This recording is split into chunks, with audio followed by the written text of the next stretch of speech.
સુરતના પલસાણા તાલુકામાં સ્થાનિક સ્વરાજ્યની ચૂંટણીએ જોર પકડ્યું છે। ઉમેદવારી ફોર્મ પરત ખેંચવાના છેલ્લા દિવસે પલસાણા મામલતદાર કચેરી ખાતે નોંધપાત્ર રાજકીય ફેરફારો સામે આવ્યા।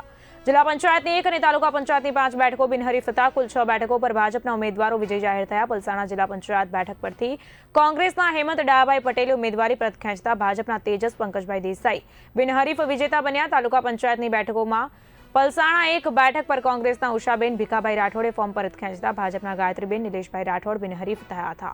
પલસાણા 2 બેઠક પર કોંગ્રેસના પ્રિયાબેન પરેશભાઈ માયાવંશીએ ફોર્મ પરત ખેંચતા ભાજપના બિનલકુમારી હિરણકુમાર આહિર બિનહરીફ જાહેર થયા। વરેલી 1 બેઠક પર ભાજપના નેહાબેન સંજયભાઈ રાઠોડ સામે કોઈપણ પક્ષના ઉમેદવારે ઉમેદવારી નોંધાવી ન હોવાથી તેઓ બિનહરીફ વિજેતા બન્યા હતા। અંતરુલી 2 બેઠક પર કોંગ્રેસના ધર્મિષ્ઠાબેન વિજયભાઈ ઠિમ્મરે ફોર્મ પરત ખેંચતા ભાજપના મિતાલીબેન યોગેશભાઈ પટેલ બિનહરીફ થયા। જ્યારે બલેશ્વર 1 બેઠક પર આમ આદમી પાર્ટીના બિલકશ સરફરાઝ શેખ તથા કોંગ્રેસના આશા ફૈઝલ માકણાએ ઉમેદવારી પરત ખેંચતા ભાજપના અફરોઝ બાનુ સુફિયા ખાન પઠાણ બિનહરીફ વિજેતા બન્યા છે। આ રીતે પલસાણા તાલુકામાં 6 બેઠકો પર બિનહરીફ થતા ભાજપમાં આનંદનો માહોલ જોવા મળ્યો હતો।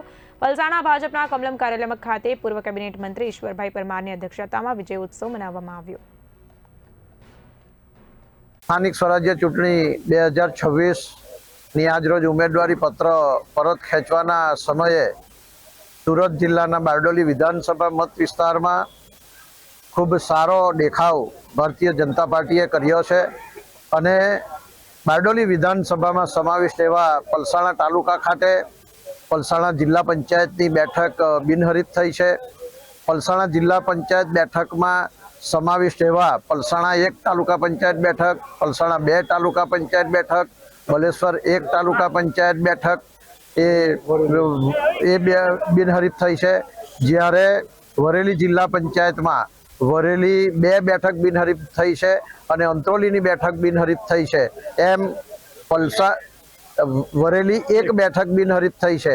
આમ પલસાણા જિલ્લા પંચાયતમાં કુલ 3 બેઠકો અને વરેલી જિલ્લા પંચાયતમાં કુલ 2 બેઠકો એમ પલસાણા તાલુકાની 16 પૈકી 5 તાલુકા પંચાયતની બેઠકો બિનહરીફ થઈ છે અને 3 જિલ્લા પંચાયત પૈકી 1 પલસાણા જિલ્લા પંચાયતના બેઠકના ઉમેદવાર તરીકે પસંદગી કરીને મારા પર મુકાયેલા વિશ્વાસ બદલ હું પાર્લામેન્ટરી બોર્ડ, માનનીય ધારાસભ્યશ્રી, સાંસદશ્રી, જિલ્લા સંગઠન પ્રમુખશ્રી, મહામંત્રીશ્રીઓ અને પલસાણા તાલુકાના સંગઠનના સમગ્ર સિનિયર કાર્યકર્તાઓ જેમને મને સહર્ષ સ્વીકાર કરી અને ઉમેદવારી કરવાની તક આપી એ બદલ અંતઃકરણથી હું તેમનો આભાર વ્યક્ત કરું છું। તેમજ પાર્ટી અને પ્રજાના આશા અને અપેક્ષા ઉપર હંમેશા ન્યાય આપવાનો પ્રયાસ કરીશ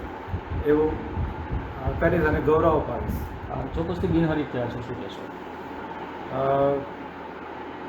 ઘણી ખુશી છે અને મારે સાથે બધા મારા સિનિયર કાર્યકર્તાઓ જે મને સપોર્ટ કર્યો છે એ બદલ હું એમનો આભાર જી આગળ કઈ રીતે કામ કરશો? પ્રજાના ખભે ખભા મિલાવી અને કોઈ બી કામ હોય એ સફળતાપૂર્વક પૂરું કરશું।